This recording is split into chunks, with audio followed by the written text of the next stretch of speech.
Welcome back to another episode of Harmonious at Lunch, the show that fuels your business success. I'm Brandon Gano, your host and guide through the world of harmonious business growth.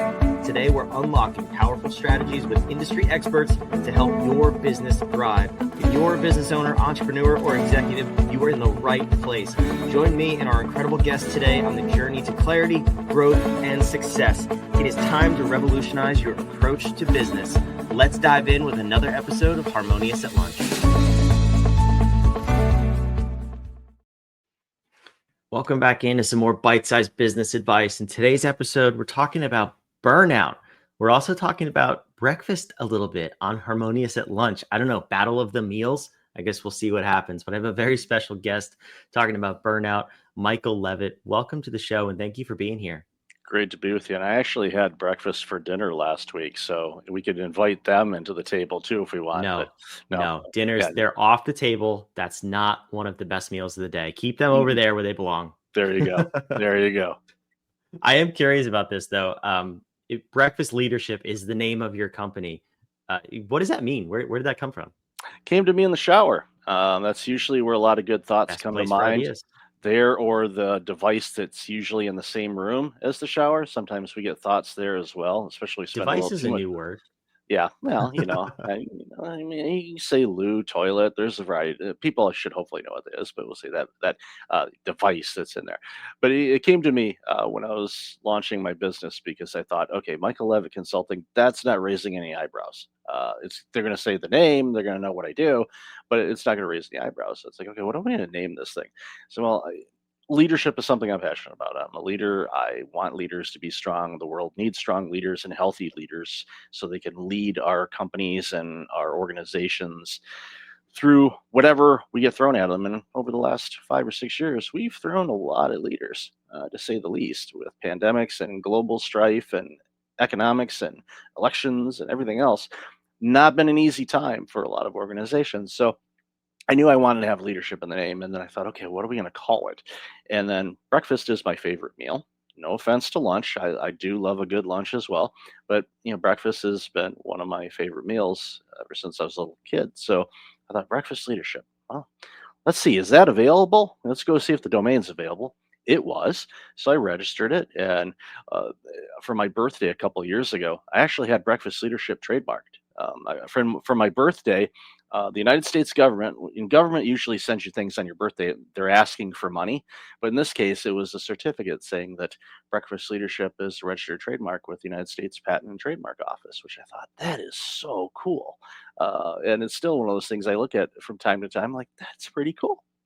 A shower idea that I was able to trademark. But the premise of the organization is I want healthy leaders. And one of the things that I see happen to leaders of all walks of life, doesn't matter if you're the front lines or the CEO or everywhere in between, I'm seeing a lot of people overly stressed and burning out. And when that happens, that has such a huge negative ripple effect across the board, not just with the individual, but everything and everyone they touch. Yeah, it's it's a crisis. I don't know if we want to call it a pandemic yet, but burnout is such a big deal. Not just leadership, like top to bottom in organizations. It's probably one of the most costly things that small businesses, all businesses, deal with, because it can look like a number of different things. It can look like depression. It can take a toll on your physical health, your mental health, and we often don't know it's burnout because it shows up in other ways. Like I mentioned, it could show up in your body.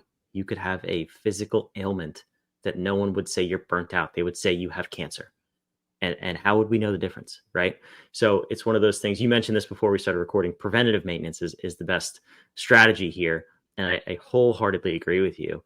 So I'm curious, in this conversation of combating burnout and cultivating workplace harmony, I see what you did there. Clever. And I like it.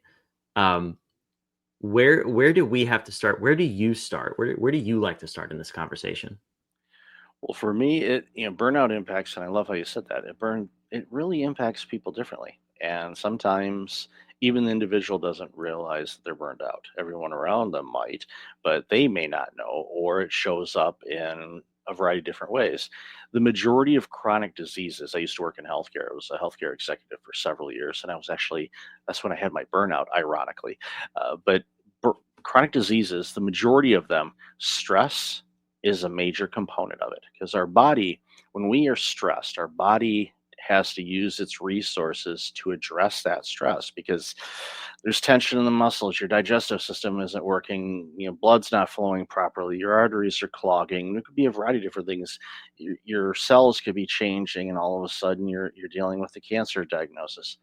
A lot of these things can be generated just because you're stressed. And everyone has stress. And we're not going to eliminate stress. We can't. That's just a part of nature and the human existence. It's the prolonged stress that's unaddressed is what gets us in trouble, and that's what turns into burnout is prolonged stress, according to the World Health Organization's definition of it, which they released prior to the pandemic, which was a big deal for the World Health Organization to recognize occupational burnout. That was for me. That was like, okay, now we're going to start talking about this and addressing it. And then the pandemic hit, and of course, that pretty much took front and center of all of our activities and energies and whatnot. But for me, as an entrepreneur, and I know there's a ton of entrepreneurs and small business owners and really successful people, for me, it boils down to a few things you can do, but ultimately, you have to understand who you are. And what I mean by that is not only who you are as an individual, what's important to you, what's not, why is it important, why is it not important, but you need to understand your energy levels. Where are your energy levels throughout the day? Most of us are on autopilot. We get in, we go to work, we're working until whenever, and then we go home and we fire up the laptop or our iBinky. That's my brother's nickname for my iPhone because I'm always on the thing like a um, I'm sure That's the greatest name for it I've ever heard. it is. It's like we are addicted to those little things. They're great devices because you can work anywhere at any time, but they have a really negative side effect. You can work anywhere at any time, and we do. We we could be literally setting in line or in the drive-through. You shouldn't be using your phone while you drive, but yeah, well, there's laws in certain places for that. But anyway, we just it's a natural reaction. My brother, who also gave that nickname, he said, he saw something the other day, and he said, it's basically the new version of smoking. Where maybe not Mm. as many people are smoking as they used to, but we get a little nervous twitch, or we have a moment where, okay, we're not doing something, we have to do something. So a lot of people would just light up in the past. Well, now we just light up the screen and we go. They're great devices, but we have to have boundaries around how we use them. And ultimately, eh, you once you understand who you are and where your energy levels are throughout the day, and I highly recommend that you journal those things because we're just not going to remember. Start noticing the patterns. If you start journaling your energy levels, good, bad, and there's apps you can do that too, which is kind of ironic. I'm telling you, don't use your phone so much. I'm just like, well, just use an app on that. But I'm a realist. I know you're going to use it, so I'm not going to tell you don't do this. It's like, sure, whatever you say, whatever system works for you.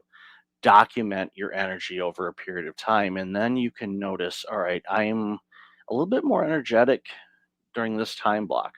Okay, maybe if you're a small business owner, you focus that time block when you have natural energy to do the work that requires maybe some additional energy. On the times where maybe you're in a little bit of a lull, structure your day in such a way where you can do things that aren't as energy, I hate the word sucking, but they're not a big drain on you. And this is one of those things where it's harmonious, and I use that workplace harmony thing. And I'm not the first person to say that because when they say work life balance, I have this image of an egg. Try balancing an egg. If it stands up on its own, throw that egg out. Okay, it's defective. Do not eat that egg. They're not designed to do that. So that's work life balance is trying to balance an egg. There's going to be times that are going to be busier. There's going to be times maybe not so much. If you're shorthanded, it's always busy. That's the realization of it. And this is a key point that I want to hammer home. And I'm doing a workshop in a couple of weeks. And if anybody's listening to this or they happen to see it before that workshop, they're getting a spoiler alert on it. One of the things that stresses us out so much is because we're overworked. We have all this work that we have to do, and we're overwhelmed by the work. Is our brain is trying to say, I don't want that to be the case. But the reality is that is the case. So you have to shift your mindset on, I know I have a lot of work. What can I do to prioritize and get what needs to get done today? And then tomorrow we'll tackle tomorrow. And everybody sees, okay, I've got 40 reports to do. So all of a sudden their brain is saying, you have to do 40 reports at once. It's not possible. We can't.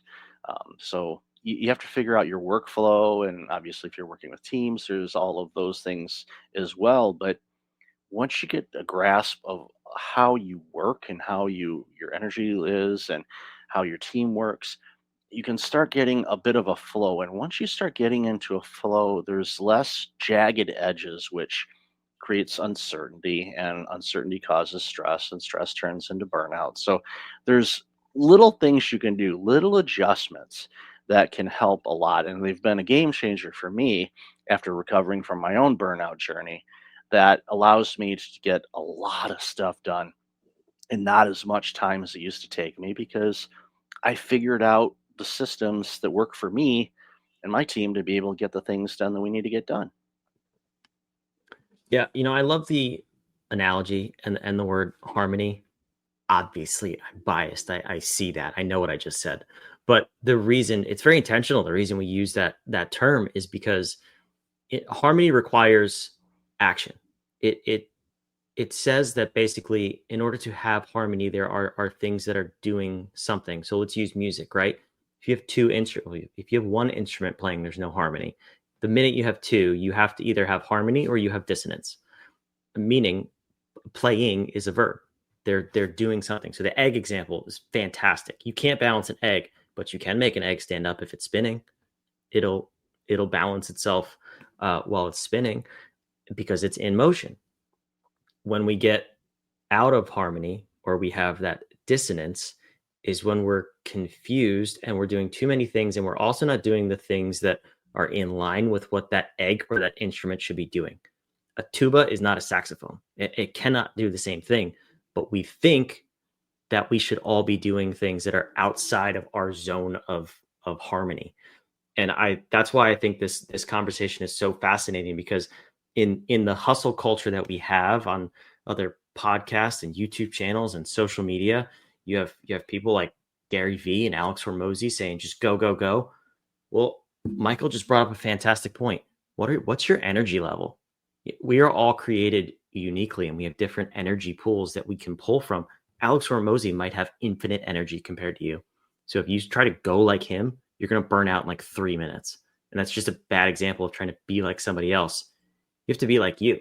So Michael, when you are talking to people, when you're doing workshops through your book, how do you help people identify who they are, what the things they should be doing are, and then not only just realizing it, but accepting that reality and living within it so that they can actually maximize themselves and not burn themselves out?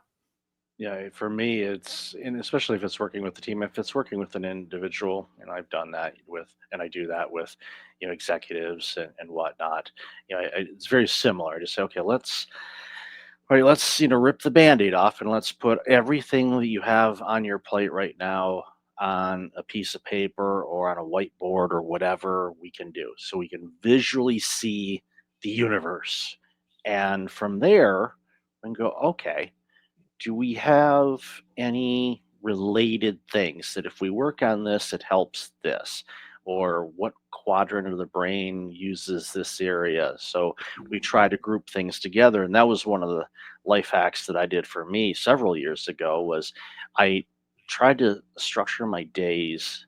So I'm using a certain part of my brain the majority of the day. There are parts of my brain that I never use, and that's painfully obvious if you talk to people that know me. But that's another story for another day. But ultimately, figuring out, okay, I've got these similar tasks. They're different, but they're similar, but using, the analytical side of thing, or this is the creativity side, or this is where I need to reflect, or try to group those things together. And even if you're working for somebody, as long as your manager or your leaders know you're going to get things done, typically, as long as you keep them up to speed on it, they may not necessarily care what order you do the work in.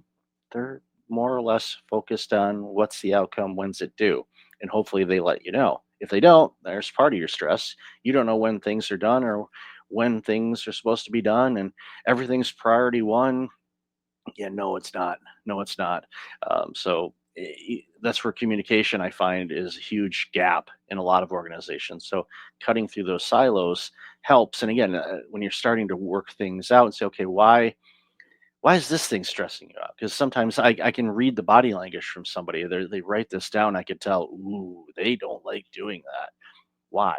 And and not judging, just okay, why? When I recovered from my own burnout, I did a reflection of, okay, why did I burn out? What were some of the things that I did that created the scenarios for me to burn out? But I approached it with a childlike curiosity. I didn't beat myself up. Burnout did that well enough. I just went at it as a childlike curiosity. It's the same thing when I'm working with people and I want them to kind of approach things with a childlike curiosity too, like they're 5 years old and asking questions all the time. Okay, why is this important? Or why is this stressing you out? Could be they're not comfortable with doing it. They don't feel they have the skill set.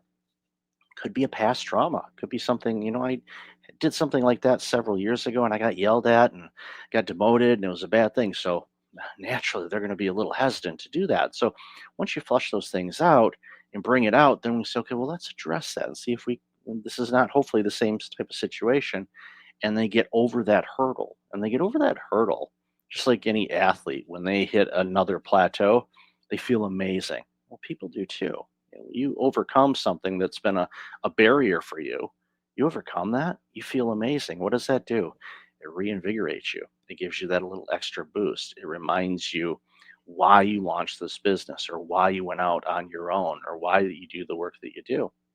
Again, there's a lot of moving pieces when it comes to trying to figure out how to prevent burnout, and how to recover from it is not as complex as a lot of people think. But preventing it, again, it's using that harmony analogy that we've been talking about during the show today.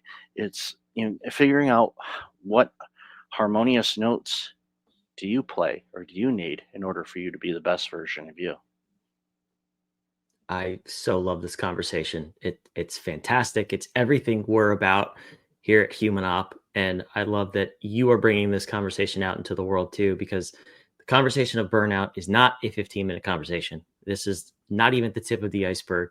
But more people need to have the conversation and need to be aware of it for themselves and for their teams. If you have employees, teammates under you, or next to you, this is a conversation that needs to be at the forefront, because as I said in the beginning and Michael echoed, this is the stuff that's going to bring your organization down. And that's not what we want here. We want you to be in harmony. So Michael, there's a million more hours of conversation to be had on this topic. But I want the listeners to take the next step. Where can people learn more about you, about this conversation? And you have a book too. Where can they learn about that? Yeah, breakfastleadership.com is the best place to find all the resources. There's videos, there's blogs, there's links to the podcast show, the Breakfast Leadership Show. I figured might as well keep the name the same. It's easier to, for marketing and letterhead and all of that. And also, if they go to breakfastleadership.com/burnout book, they can get a free PDF copy of my book, Burnout Proof, which is a quick read. It's not a Tim Ferriss level read. It's quick, and that's intentional because if you're burned out, here's a 500-page book to help you with that. You're not going to read it. You're not going to pick it up. Mine is under 100 pages. Again, it's intentional because I want you to get to what you need to get to. And it shows you what burnout is. Here's some things you can look out for. Here's some things you can recover from it. And then, of course, as we've talked about before, the deeper work is to figure out, okay, how do I prevent this from happening again? And why did this happen? And that's where I do a lot of work, is just to help people kind of figure out, okay, what are the warning signs so you can prevent this from happening again? Because I had it, you've had it. For me, it nearly killed me. I don't want to flirt with that again. So I do everything I can to make sure that I don't burn out. And, I know the signs, I can sense them if something's coming up. So I immediately go, okay, well, let's take a timeout and let's reconvene and let's go back in. Sports teams do it all the time. Timeout. Okay, something's not working. Let's fix it so it works. And we need to do the same thing for ourselves. Yeah, that statement, you just blazed right over it, but that is so important. The knowledge of how is my body reacting, or what are the symptoms basically of me going down that path is everything. Once you know that, then you can stop it. Most people don't even know that. So I'm glad you brought that up. So wherever you're watching and listening, all of those links, all of those resources are down in the show notes below. It's also on the screen for those of you that are watching, a link to the book. Michael, I can't thank you enough for being here, but I love to end these episodes with a question. And it's a question from you to the listener.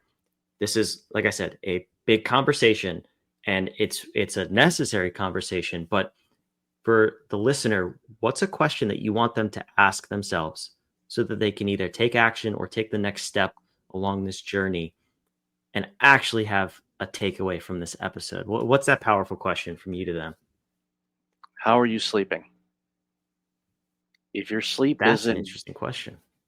if your sleep isn't good, that's a problem, because when we sleep and we get good restful sleep, that's when we repair the damage that we do to ourselves on a daily basis. If we don't sleep well, then today's damage gets piled on to tomorrow's damage, and then next day, next week, next month, next year. And then you have some mental and physical challenges to deal with on top of whatever is burning you out. So, if there was a magic pill on helping navigate through burnout situations, take a look at your sleep. That might give you some indications that something's up. Hmm. Curveball. Did not know you were going to say that, but that's a fabulous question. And I like that. So, Michael, thank you for being here. This was fantastic. Thank you. For those of you watching and listening, as you know, Michael is passionate about this topic, obviously, as am I, and we want you to reach out. I don't normally invite the listeners to contact us for the topic of the day, but this one is a huge area of passion for me. I've been through it. Michael's been through it. If you need help, you think you're struggling through it, reach out to one of us privately or in the comments. I'll make sure you get the resources you need. I'll make sure you get in contact with Michael or myself. We have resources to help you with burnout. It's a huge, huge issue, and we don't want anybody to go down that path unnecessarily. But other than that, thank you for listening. I hope this episode helped you. We want to help you build a more harmonious business and life. So subscribe. We want to have you back on tomorrow's episode. Thanks for listening. We'll see you then.